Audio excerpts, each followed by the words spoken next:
Jadi ya itu tadi bagaimana elit pribumi, terus dia mulai mengenal satu sama lain, mulai membentuk gerakan gitu, dan yang terakhir adalah dia harus kehilangan kemerdekaan dirinya untuk memerdekakan negaranya. Jadi negara Indonesia itu adalah hasil kumulatif dari kemerdekaan individu-individu yang berjuang gitu ya, yang sudah direnggut gitu selama ini sehingga menjadi sebuah negara yang merdeka gitu. Oke, welcome to Total Politik dan kembali lagi di konten ngomong sendiri. Kali ini gue kemarin tuh sempat diundang oleh sebuah universitas gitu ya.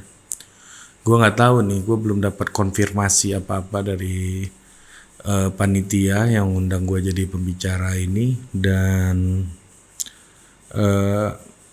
temanya bedah buku. Gue sangat senang gitu kalau diundang bedah buku karena akan membuat gua harus membaca lagi dan membaca bahan baru tentunya, dan kalau bahan lama pun juga membuat gua review tentang apa yang udah pernah gua baca, dan gua belum mendapatkan konfirmasi dari panitia kenapa acara bedah buku ini dibatalkan gitu.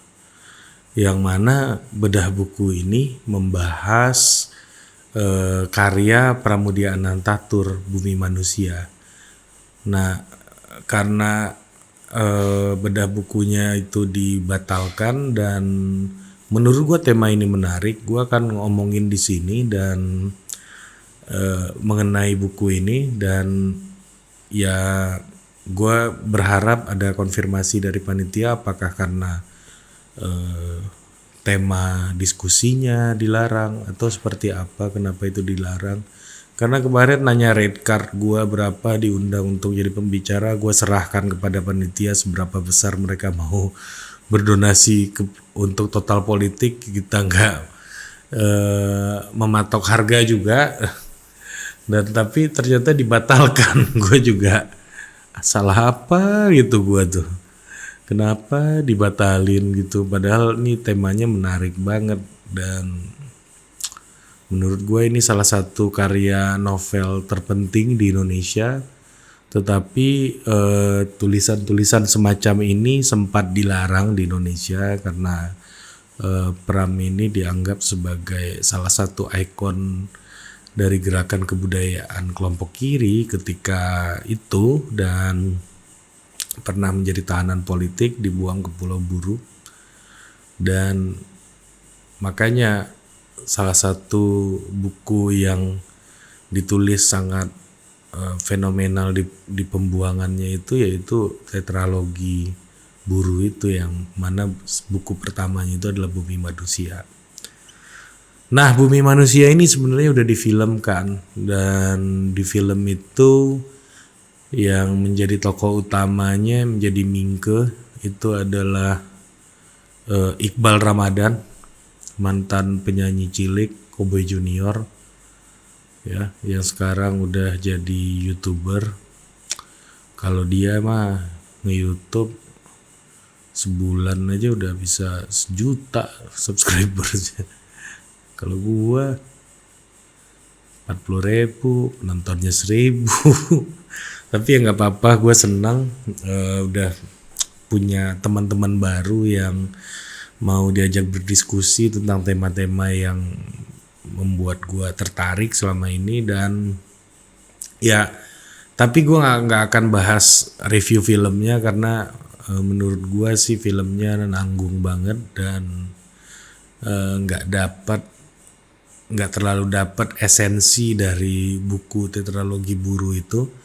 Gue nggak bilang yang bikin film ini nggak ngerti bukunya, gue yakin sangat mengerti tentang bukunya.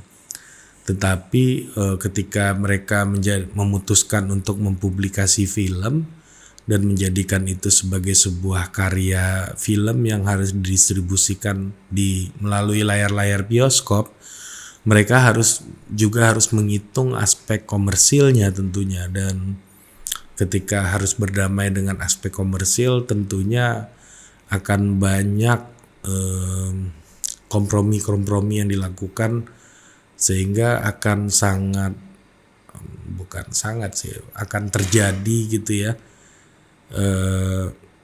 akan terjadi reduksian atau apa ya bahasa Indonesia reduksi ini adalah apa ya, simplifikasi mungkin ya terhadap kompleksitas dari karya tersebut gitu. Jadi buku tetralogi Bumi Manusia ini ada 4 buku.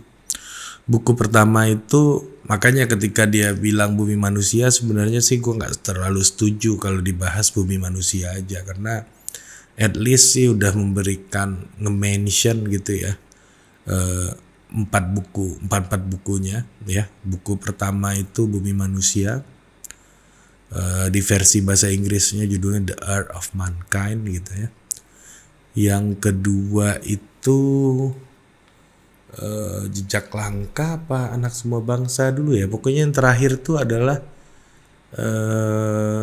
Rumah Kaca. Di Rumah Kaca itu ceritanya agak shifting gitu, agak pivot ceritanya. Yang pertama itu Bumi Manusia. Yang kedua itu adalah Anak Semua Bangsa, ketiga Jejak Langkah, keempat Rumah Kaca ya. Berarti Anak Semua Bangsa dulu. Nah, jadi di buku ketiga itu Jejak Langkah gitu. Nah, kalau buku pertamanya itu soal Bumi Manusia itu sebenarnya itu cerita soal langkah awal gitu ya, the early stage of local elites formation gitu, local atau indigenous elites formation. Itu adalah tahap awal sebenarnya elit Bumi Putra itu asalnya dari mana gitu. Jadi cerita soal bagaimana pembentukan tahap awal pembentukan dari elit Bumi Putra gitu, atau elit pribumi. Seperti di konten yang lain gue sempat singgung juga bagaimana piramida masyarakat kolonial yang paling bawah itu adalah pribumi, yang di tengah itu adalah Indo dan Eropa, Asia Timur, terus Arab, Middle East itu masuknya di tengah, dan yang paling atas itu Eropa totok gitu. Dan setelah politik etis, orang yang berada di lapisan terbawah ini bisa mendapatkan akses pendidikan yang lebih terbuka gitu. Dan seterbuka-terbukanya pun ya juga yang mendapatkan akses terbaiknya tetap adalah kalangan tertentu gitu. Dan di situ diceritakan bahwa ada seorang tokoh yang sekolah di HBS, yang mana di sekolah itu adalah orang-orang pilihan dari kelas elit pribumi gitu, Bumi Putra, yang mana elit Bumi Putra yang masuk itu biasanya adalah anak bupati atau orang-orang yang bekerja untuk pemerintahan Hindia Belanda gitu, yang bisa sekolah di sekolah terbaik di Hindia Belanda ketika itu. Dan di situ ada seorang tokoh utamanya itu namanya Mingke.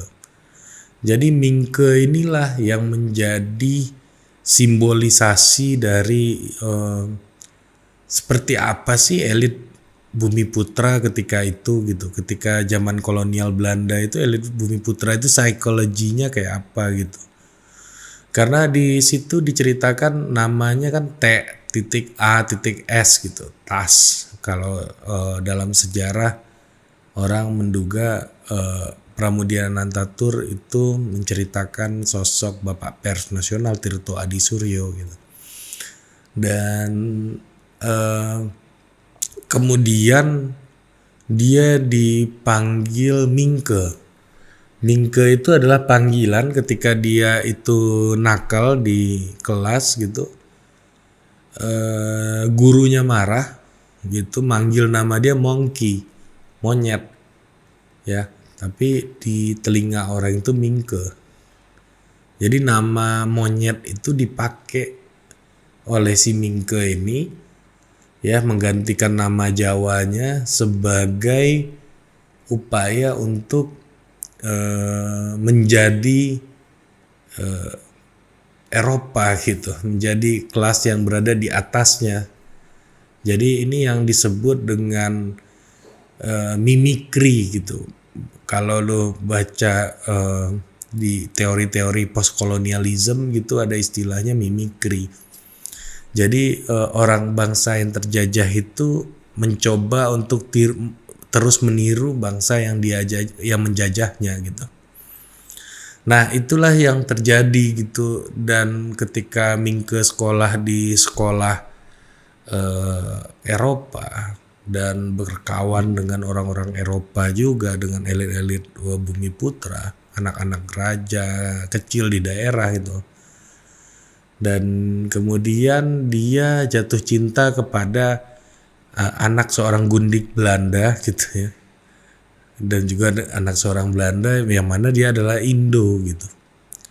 Namanya Analis Melema ya. Dan itu di film Bumi Manusia diperankan oleh Mawar Eva Deong dan Iqbal Ramadan. Nah, jadi Analis ini adalah orang yang diceritakan sebagai Indo ya, yang mana dia masih bisa menjadi bagian dari Belanda, dan dia berada di kelas tengah tadi, di bawah Totok, dia ada di tengah, dia dianggap sama Cina, Arab, dan masih berbeda dengan pribumi yang berada di lapisan paling bawah tadi. Dan makanya tadi gue bilang struktur ini sangat menentukan gitu. Kalau lo belajar masyarakat kolonial, basicnya adalah pemikiran Furnival soal plural society ini. Gue juga pernah sempat singgung isu ini, diskusi ini di konten yang lain. Dan dia jatuh cinta ini kepada yang mana Indo, yang mana itu adalah orang yang berada di lapisan kelas sosial yang lebih tinggi daripada Mingke gitu. Jadi dia seorang elit pribumi yang sekolah di sekolah Belanda, dapat nama dari guru Belanda yaitu Monkey. Dia pakai menjadi Mingke dan dia bangga dengan nama itu. Dia mengenalkan namanya ke orang-orang adalah Mingke, bukan Tirto gitu. Dan kemudian jatuh cinta kepada gadis setengah Belanda gitu. Nah jadi ini ceritanya orang-orang yang watak postkolonialisme banget gitu ya. Jadi orang yang mengidealkan negara yang menjajahnya gitu. Ini apa ya, kalau di istilah psikologi itu kayak Stockholm Syndrome. Lu udah diculik gitu kan, udah dicuri, diculik, dimaling gitu, bukan maling ya, diculik gitu ya, disandra gitu. Dan kemudian perempuan yang disandra ini jatuh cinta kepada penyandranya. Nah begitulah watak bangsa yang dijajah gitu ya. Jadi ketika dia ditaklukkan dan dia ingin menjadi bangsa yang menjajahnya gitu. Nah begitulah yang terjadi ketika itu. Dan ceritanya untuk menjadi suami dari Analis ini agak sulit gitu, banyak rintangannya. Jadi ceritanya itu adalah orang pribumi ini ingin meniru-niru Belanda, ingin menjadi Belanda, tetapi rintangannya untuk menjadi Belanda itu tidak mudah gitu. Jadi dia harus menerobos kelas gitu. Jadi menikah dengan orang Belanda ketika itu tuh ya agak-agak mirip dengan sekarang ini, kayak lu membayangkan lu yang bukan siapa-siapa gitu nikah sama Crazy Rich Surabaya atau Crazy Rich Tanjung Priuk gitu. Bang Syahroni. sama anaknya Bang Sahroni.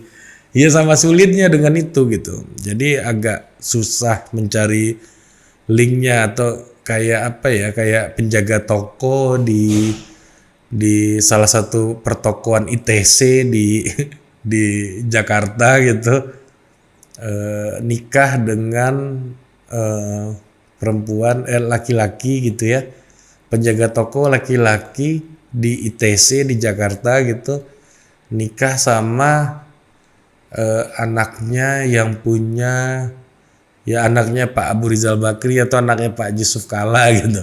Ya mungkin aja sih, tapi susah gitu. Tapi rintangannya begitu banyak. Ya mungkin dari keluarga Pak Yusuf Kalanya nggak nolak gitu ya. Ya senang-senang aja dapat mantu cowok gitu dari orang yang di luar circle elit gitu. Tapi ya si cowok juga mikir gitu kan, gue cuma penjaga toko di ITC, masa gue ngejar anaknya Pak JK atau cucunya Pak JK gitu misalnya. Ya agak kejauhan gitu. Jadi apa namanya, kira-kira ya suasananya kayak begitulah. Ini pribumi gitu. Tapi basisnya kalau yang Pak JK itu basisnya ekonomi, kalau ini basisnya ethnicity gitu. Basisnya ethnic group. Nah itu yang terjadi gitu. Jadi kalau gue ingat salah satu materi stand up-nya Panji kan pernah bilang, kayaknya kita dijajah nih, Belanda mulai ngehe nih gitu. Kita merdeka aja yuk gitu misalnya, yang materinya Panji ya soal itu. Ya kalau kita lihat fakta sosiologisnya yang terjadi ya kayak gitu.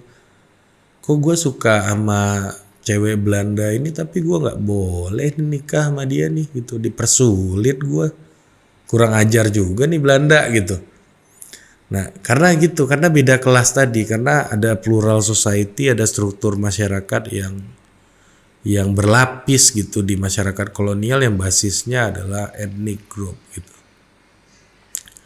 Nah ini yang menjadi fakta masyarakat kolonial. Dan kalau ya masuk ke anak semua bangsa itu mulai si Mingkenya itu masuk ke sekolah dokter ya, sekolah dokter Stovia di Jakarta, mulai ketemu dengan berbagai macam kelompok di sana, mulai ketemu dengan banyak elit yang lebih luas lagi cakupannya, karena ini yang sekolah di Stovia ini skupnya nasional gitu ya, semua jajahan dari Hindia Belanda.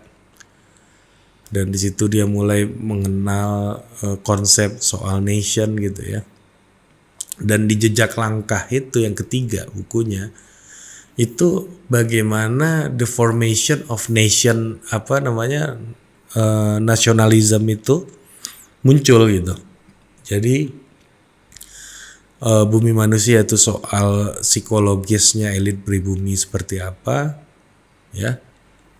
Di Anak Semua Bangsa itu mulai mengenal Hindia Belanda gitu ya, mulai mengenal sebagai sebuah sesama orang jajahan gitu. Sesama orang jajahan dilarang saling menjajah gitu. Sesama bus kota dilarang saling mendahului gitu. Nah jadi di zaman apa namanya, di Anak Semua Bangsa itu dia mulai sadar bahwa kita ini sama-sama jajahan Hindia Belanda yang lebih skupnya lebih luas di Stovia. Yang ketiga mulai apa namanya, memahami dan mulai mewujudkan the formation of nationalism. Di situ ada cerita soal Sarekat Islam, dia mulai aktif berorganisasi gitu ya, karena berbagai macam persoalan yang dihadapi di awal ya, termasuk soal ketidakadilan yang terjadi ya. Kalau lu udah baca Bumi Manusia dan lu udah nonton filmnya Bumi Manusia, di situ juga at least diceritakan soal bagaimana ketidakadilan itu terjadi gitu ya. dan di jejak langkah mewujudkan dan mulai terbentuknya nasionalisme, yang mana nasionalisme kita itu sangat terkait dengan Islam, ya, makanya sampai hari ini soal Islam and nationalism, Islam and democracy itu adalah soal-soal yang tidak gampang untuk diselesaikan, punya kompleksitas di setiap fase zaman, karena memang dari zaman Belanda ini jadi sebuah persoalan yang mendarah daging di dalam genetika kebangsaan kita gitu. Nah, kemudian jejak langkah mulai terbentuk SI segala macam tadi ya, nasionalisme, dan yang terakhir itu adalah rumah kaca. Rumah kaca ini memperlihatkan bagaimana seorang elit pribumi yang sedang berjuang untuk kemerdekaannya harus kehilangan kemerdekaan dirinya gitu. Jadi cerita soal orang yang diikuti oleh intelijen Belanda, gue pernah bahas juga PID di sini. Ya, jadi soal bagaimana Intel Belanda namanya Pangemanan dengan 2N tuh. Orang Manado, Blasteran Prancis yang menjadi tokoh utamanya di buku keempat itu. Dan di situ cerita bagaimana seorang pejuang kemerdekaan yang ingin memerdekakan negara dan kehilangan kemerdekaan dirinya sendiri gitu. Karena kemerdekaan diri sendiri itu ditentukan oleh independensi, oleh oleh kebebasan untuk menentukan nasib gitulah kira-kira ya. Jadi kalau lu dipantau terus itu lu nggak merdeka gitu.